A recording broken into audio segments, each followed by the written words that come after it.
Sí, Señor Dios y Padre eterno, queremos alabar y queremos bendecirte, honrarte, glorificarte, exaltarte, darte gracias, porque nos permites acercarnos, Dios, para aprender un poco más de ti. Sé tú hablando a nuestro corazón y a nuestra vida, Dios eterno, que tengamos en verdad una voluntad pronta para poder poner en práctica todo lo que tú tengas que decirnos y enseñarnos. En el nombre de Jesús te lo pedimos.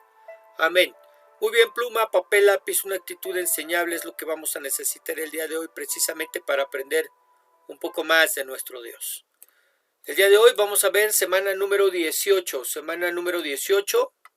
Precisamente vamos a hablar 1 Corintios capítulo 9, versos del 6 al 14.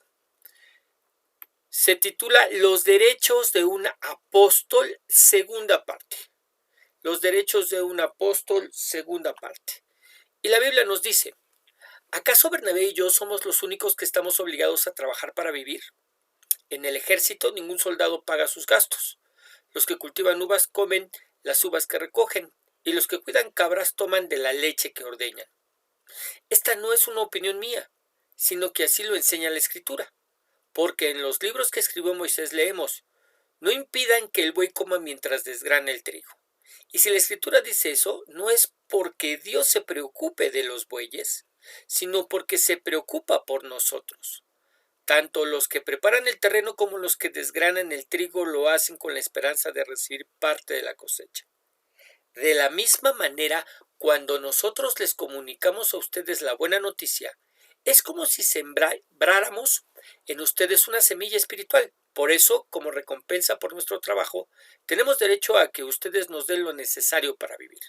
Si otros tienen ese derecho, con más razón lo tenemos nosotros. Pero no hemos hecho valer ese derecho, sino que todo lo hemos soportado con tal de no crear problemas al anunciar la buena noticia de Cristo. Ustedes saben que los que trabajan en el templo viven de lo que hay en el templo, es decir, que los que trabajan en el altar del templo comen de los animales que ahí se sacrifican como ofrenda a Dios. De la misma manera, el Señor mandó que los que anuncian la buena noticia vivan de ese mismo trabajo. Y vamos a continuar hablando sobre los derechos de un ministro. Ya la semana pasada hablamos sobre el derecho a ser sustentado y en viajar con la familia, el tener una familia y viajar con ella. El día de hoy hablaremos extensamente sobre la manera en que el ministro debe ser sustentado, de ese primer derecho del cual ya nos ha hablado Pablo. Quizás en el tiempo de Pablo, como hasta hoy, había algunos que no estaban de acuerdo en sostener a sus ministros y precisamente por esa razón Pablo tiene que extenderse en explicaciones. Pero vamos a ver, 1 Corintios 9:6 que dice, ¿acaso Bernabé y yo somos los únicos que estamos obligados a trabajar para vivir? Y Pablo, haciendo uso del sarcasmo, nos deja ver que tanto él como Bernabé trabajaban para pagar sus necesidades. ¿Qué hacían? La Escritura nos dice que eran hacedores de tiendas.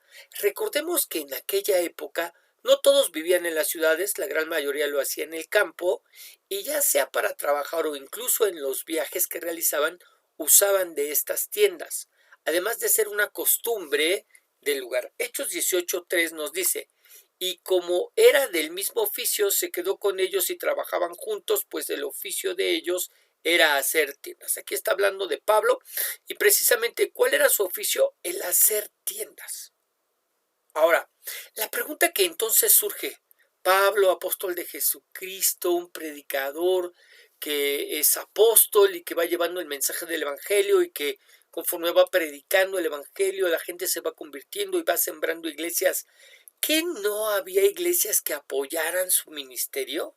Bueno, en la Biblia leemos que sí había iglesias que ofrendaban para el sostenimiento del ministerio de Pablo, es decir, ellos aportaban para las necesidades de Pablo y también para las necesidades de quienes le acompañaban, para que todas ellas fueran sustentadas. Vamos a verlo, Filipenses capítulo 4, verso 15, escrita por el mismo apóstol Pablo, donde dice, al principio, cuando comencé a anunciar la buena noticia y salí de Macedonia, los únicos que me ayudaron fueron ustedes, o sea, la iglesia de Filipos, los de la iglesia de Filipos. Ninguna otra iglesia colaboró conmigo. Aun cuando estuve en Tesalónica y necesité ayuda, más de una vez ustedes me enviaron lo que necesitaba. ¿Cuál era la iglesia que le apoyaba, que le sostenía, que le sustentaba? La iglesia de Filipos. Aun cuando estuve en Tesalónica, aun cuando estuve en otras ciudades, la única iglesia que estaba haciendo esta labor, cuando menos hasta el momento en que escribe la carta a los filipenses, habían sido ellos. ¿Ok? Pero como podemos darnos cuenta, no eran muchas las iglesias que lo hacían. Aun cuando todas se beneficiaban o se habían beneficiado del ministerio, de la enseñanza, del consejo, de la atención de Pablo. Algo que no debería quizás extrañarnos mucho, pues hasta el día de hoy sucede. En una iglesia no todos ofrendan ni diezman. Somos bendecidos por otros ministros y no nos ocupa la manera en que se sostienen.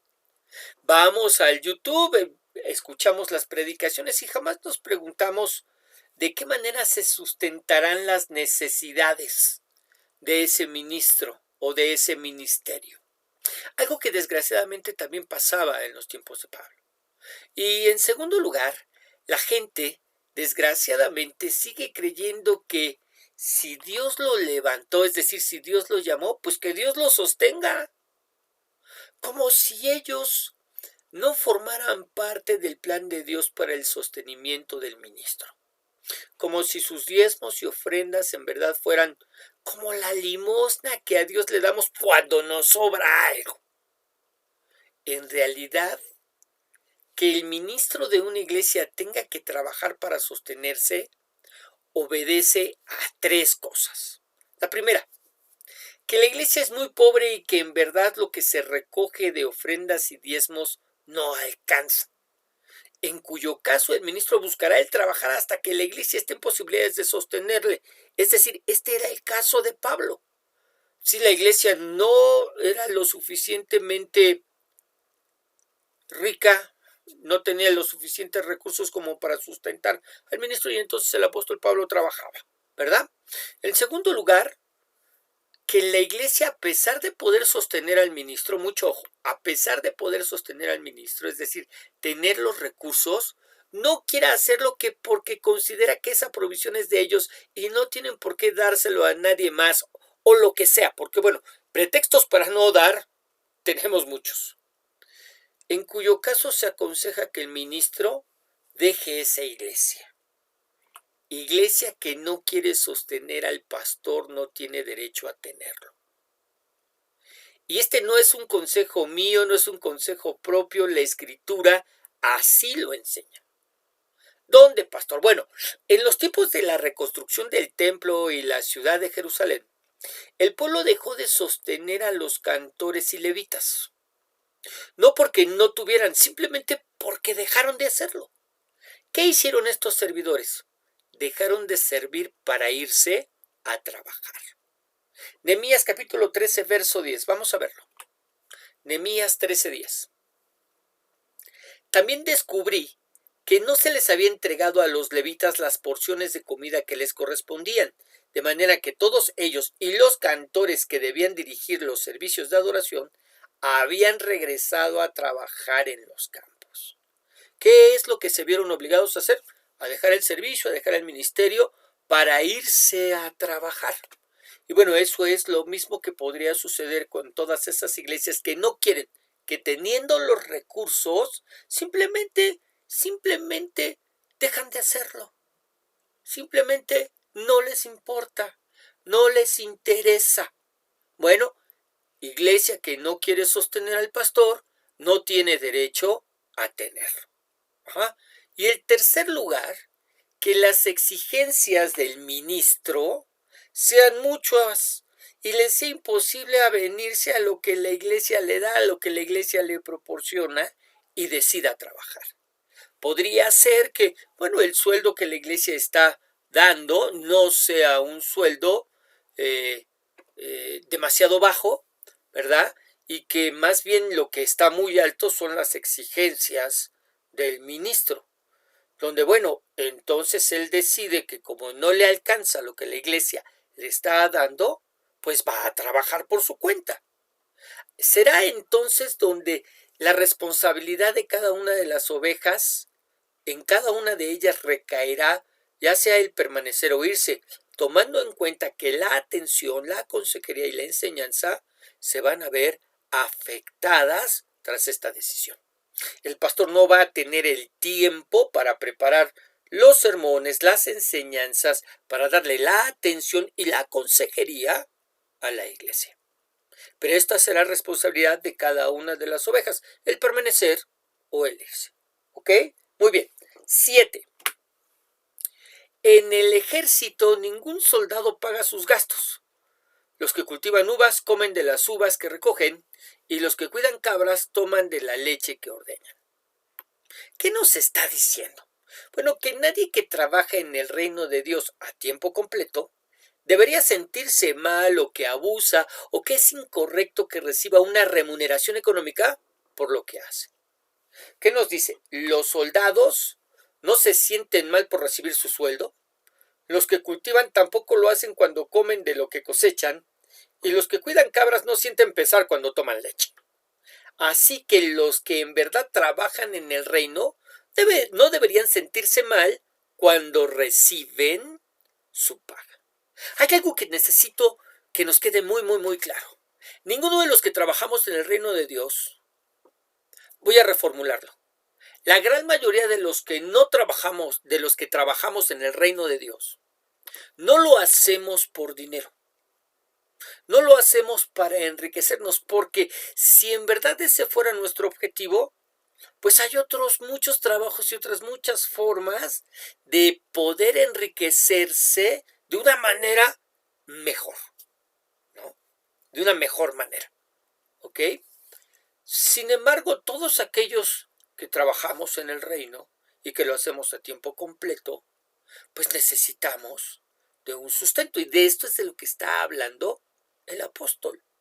Así que no deberíamos sentirnos mal por recibir nuestro sustento de la iglesia, porque así fue ideado por Dios. No es algo que nosotros hemos propuesto o que nos hemos inventado, sino que es algo que por el Señor así ha sido ideado. ¿Ok? 8. Esta no es una opinión mía, sino que así lo enseña la Escritura. Porque en los libros que escribió Moisés leemos: no impidan que el buey coma mientras desgrana el trigo. Y si la Escritura dice eso, no es porque Dios se preocupe de los bueyes, sino porque se preocupa por nosotros. Tanto los que preparan el terreno como los que desgranan el trigo lo hacen con la esperanza de recibir parte de la cosecha. ¿Qué enseña la ley? No impidan que el buey coma mientras desgrana el trigo. Y lo que en realidad está enseñando es que si trabaja, pues tiene derecho. Si trabaja, tiene derecho. Y sería muy difícil el que pudiéramos, en el tiempo que tenemos, el definir las actividades o trabajo de los distintos servidores y servicios que hay dentro de la iglesia.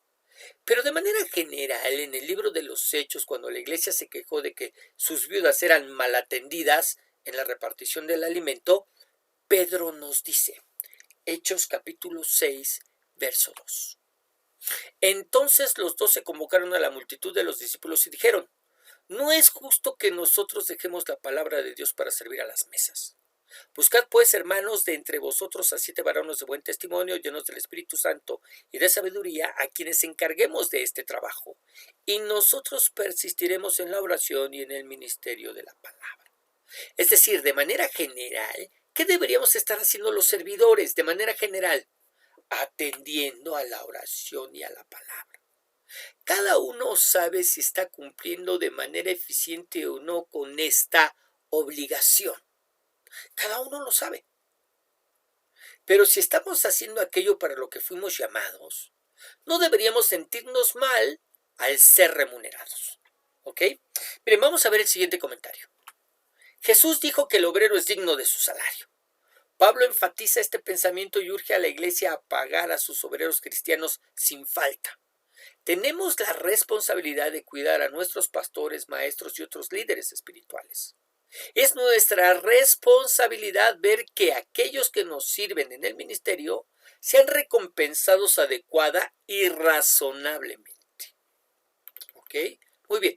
Versos 11 y 12. ¿Qué dicen?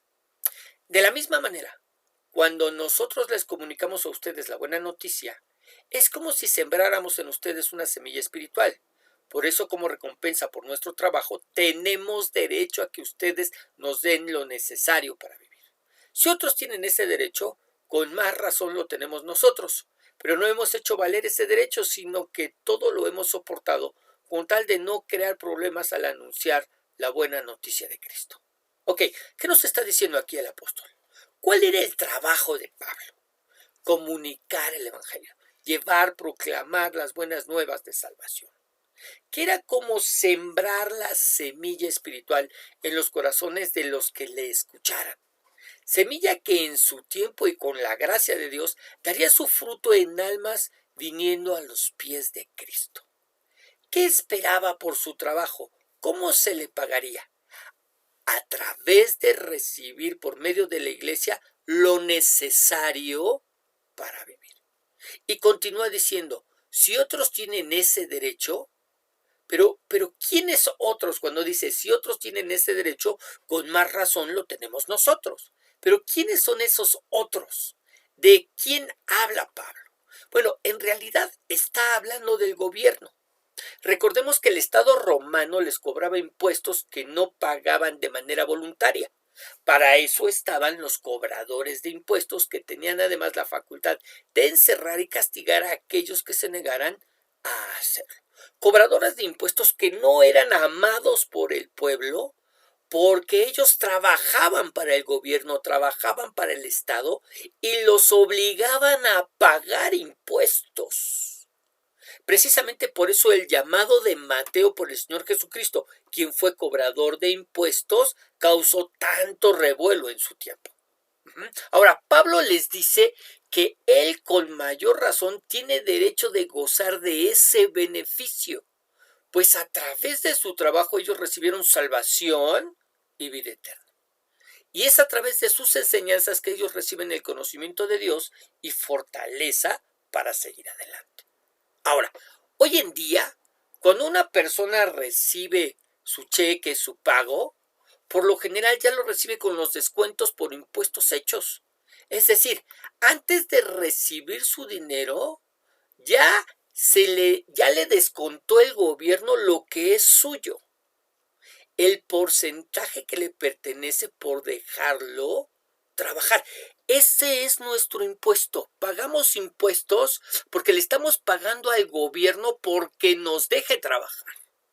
Ahora, nosotros como creyentes, lo primero que deberíamos hacer al recibir dicho cheque es apartar lo que es del Señor, porque Él tiene mayor derecho sobre nuestro dinero que el gobierno mismo. ¿Por qué?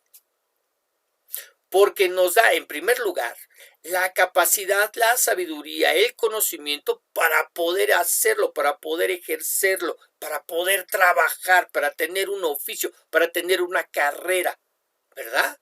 En segundo lugar, porque nos abrió las puertas para conseguir el trabajo, sobre todo hoy en día que está tan escaso. Y en tercer lugar, Él nos fortalece, nos cuida y da salud para poder desempeñarlo. Ahora yo le pregunto, ¿le parece poco? Si al gobierno le paga para que lo deje trabajar, ¿cuánto más no merece Dios por todo lo que nos da? Precisamente por eso el apóstol Pablo dice, regresemos a esa escritura, el apóstol Pablo dice, ¿verdad? El apóstol Pablo dice, si otros tienen ese derecho, con más razón lo tenemos nosotros. Pero hay un pero no hemos hecho valer ese derecho.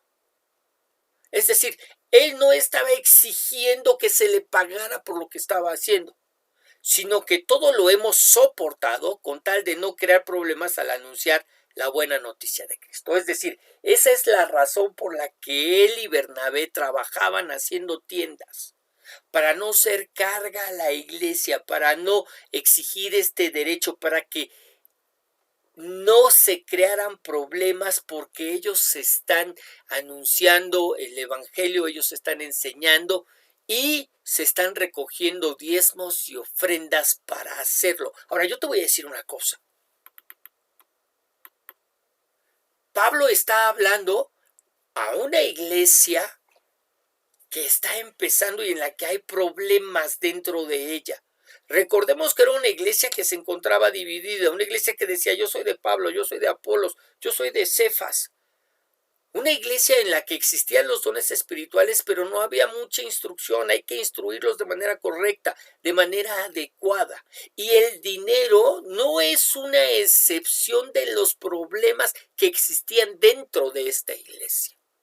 La gente no había entendido para qué es el dinero, cuál es el propósito por el cual Dios nos bendice. Y no nos bendice solamente para que gocemos de esa bendición, porque uno de los propósitos de la bendición es esa, que tú y yo gocemos de esa bendición, sino que también nos bendice para que nosotros podamos ser instrumentos en la mano de Dios para con nuestros recursos poder sustentar y sostener su obra. De eso habla Pablo. ¿Ok? Pero él no estaba haciendo uso de ese derecho en este momento porque ellos no querían hacerlo y les está instruyendo para que esa situación cambie. No es que los va a dejar así, dice, bueno, si no quieren diezmar, ahí se lo pierden ellos. No, los está instruyendo para que esa situación finalmente cambie. ¿Ok? Muy bien, verso 13. Ustedes saben que los que trabajan en el templo viven de lo que hay en el templo. Es decir, que los que trabajan en el altar del templo comen de los animales que ahí se sacrifican como ofrenda a Dios. De la misma manera, el Señor mandó que los que anuncian la buena noticia vivan de ese mismo trabajo. Entonces, ¿de qué viven los que trabajan en la iglesia a tiempo completo? Bueno, entendemos que pues de lo que da la iglesia. Por lo tanto, ese es el propósito que nuestros diezmos y ofrendas tienen. Son para pagar los gastos que nuestras reuniones generan. Sueldo o sueldos, renta, agua, luz, mobiliario, material de escuela dominical, en fin. Ahora, muchas veces, en verdad muchas veces, nos quejamos del lugar en el que nos reunimos, de las sillas que usamos, del lugar en donde están nuestros hijos, pues deseamos algo mejor, mejores instalaciones, pero no diezmamos ni ofrendamos. ¿Cómo? Queremos pastores mejor preparados, predicaciones mejor elaboradas, consejerías no solo con consejeros mejor preparados, sino a la hora que las necesitamos, es decir, que en el tiempo de la necesidad, en el tiempo en el que tengo el problema, en el tiempo en que necesito el consejo, se puede encontrar un consejero que me atienda. Queremos gozar de un mejor grupo de alabanza, con un mejor sistema de sonido y además pantallas interactivas para aprender mejor. Pero no diezmamos ni ofrendamos. ¿Cómo? ¿Cómo? Mateo 10:9 dice, no lleven oro ni plata ni cobre en el cinturón, hablando el Señor Jesús a sus discípulos, ni bolsa para el camino, ni 2 mudas de ropa, ni sandalias, ni bastón, porque el trabajador merece que se le dé su sustento. Porque el trabajador merece que se le dé su sustento. Mucho que aprender, mucho que meditar, poco tiempo para que a través de este medio lo podamos reflexionar. Pero te dejo todo esto precisamente para que tú lo puedas meditar en el lugar en el que te encuentras.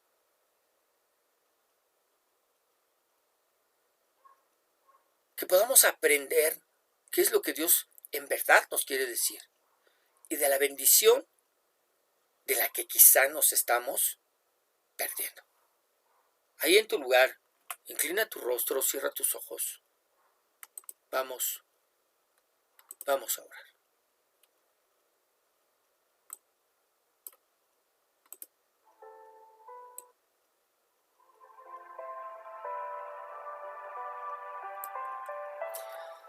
Señor Dios y Padre Celestial, queremos alabar y queremos bendecir tu nombre. Dios, nunca es fácil tocar este tema, sobre todo cuando tiene que ver con finanzas, cuando tiene que ver con dinero, cuando tiene que ver con aquello que seguimos muchas veces creyendo que es nuestro. ¿Cuándo nos daremos cuenta que nada de lo que tenemos nos pertenece y que simplemente somos administradores de lo que tú con generosidad pones en nuestras manos? Porque si se tratara de merecer, en verdad no merecemos nada. Señor, en el nombre de Jesús, que podamos aprender, Señor, de manera simple, de manera sencilla, precisamente estos principios que tú nos estás enseñando. Y que, bendito Dios, sobre todas las cosas dejemos de ofenderte. Pues no hemos considerado ni tomado en cuenta que no solamente te fallamos, sino que te ofendemos, Señor. No con lo que hacemos, sino muchas veces con lo que dejamos de hacer. Pues el mensaje que te damos a través de lo que no estamos haciendo es que no nos importa, que no nos interesa. Señor, en el nombre de Jesús, sé tú obrando en cada uno de nosotros, en nuestras vidas, en nuestras mentes, en nuestros corazones. Y sé tú ayudándonos, Dios, para que podamos obrar de acuerdo y conforme a tu voluntad. Señor, que podamos entender que nos has dado una gran responsabilidad. Y esto es el de mirar por el bienestar de tus siervos, tus ministros, esos que has llamado para que lo dejen todo para servirte. Señor, en el nombre de Jesús, sé tú obrando en cada uno de nosotros que podamos tomar esta nuestra responsabilidad, de la cual daremos cuentas en el día del juicio. Y bendito Padre Celestial, que hagamos a un lado todo pretexto y que podamos hacer lo que a cada uno de nosotros nos corresponde. Padre, en el nombre de Jesús te lo pedimos. Amén y amén. Muy bien, precioso. Que el Señor te bendiga, que el Señor te guarde, que el Señor haga resplandecer su rostro sobre ti. Que sea ese mismo Señor el que te dé paz.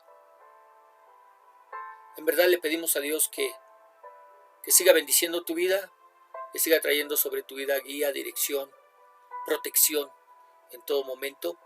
Y nos estamos despidiendo no sin antes recordarte que todos los días estamos recibiendo un devocional.